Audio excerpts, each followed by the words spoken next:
اللہ تعالیٰ کہتے ہیں کہ کیا تم ایسے شخص کو ہدایت پر لا سکتے ہو جس کو اللہ سبحانہ تعالیٰ ہی گمراہ کر دے؟ اور یہ گمراہ جو ہوتے ہیں لوگ، یہ اللہ تعالیٰ نے دیگر جگہوں پہ بتایا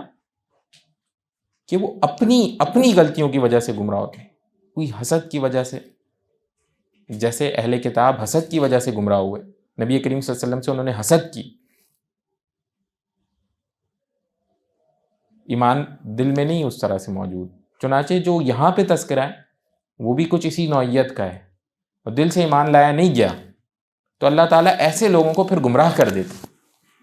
کتاب میں قرآن کی آیت ہے کہ بہت سے اس سے ہدایت پاتے ہیں اور بہت سے گمراہ ہوتے ہیں، تو گمراہ ہونے والے وہ لازمی بات ہے وہی لوگ ہیں جو ایمان کے ساتھ اس کو پڑھتے ہی نہیں ہیں، ایمان لاتے ہی نہیں اور پڑھنا شروع کر دیتے ہیں۔ ایمان لانا اس کی شرط۔ چنانچہ یہ بات یاد رکھی جائے کہ ہم کبھی کبھار اس دور میں بھی، اللہ تعالیٰ معاف فرمائے، ہمارے آپس میں مسلمانوں میں بہت سارے منافقین موجود ہوتے ہیں، طرح طرح کی باتیں کر رہے ہوتے ہیں دین اسلام کے خلاف۔ آج کل تو اللہ تعالیٰ رحم فرمائے کہ پتہ نہیں، جیسے بہت سارے لوگوں کا تکیہ کلام بن گیا کہ نہیں، ہم نے تو بس کوئی کچھ بھی نہیں مل رہا بات کرنے کو تو بس دین اسلام کے خلاف بات کر دیں گے، غیر ضروری، اپنا کام نہ لینا نہ دینا، تو بس اچانک جو بات شروع ہوگی وہ دین اسلام کے خلاف بات شروع ہوگی۔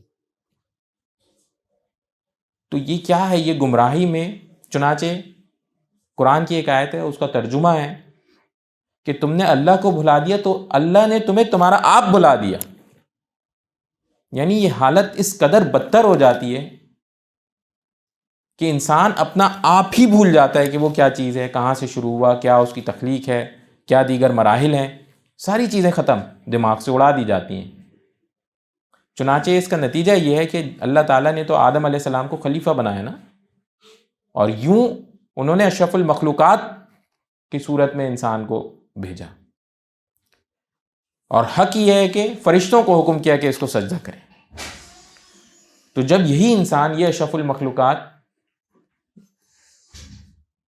یہ اللہ سبحانہ تعالیٰ کے بتائے ہوئے طریقوں کے اوپر عمل کرتا ہے، ویسے چلتا ہے، تو اس کی وقت وہ ہے کہ جیسے فرشتے اس کو سجدہ کرتے ہیں۔ لیکن یہی اگر خدا نخواستہ اس سے منحرف ہو جاتا ہے اور اپوزٹ ڈائریکشن میں کام کرنا شروع کر دیتا ہے تو یہ جانوروں سے بھی بدتر ہو جاتا ہے، جانوروں سے بھی بدتر ہو جاتا ہے۔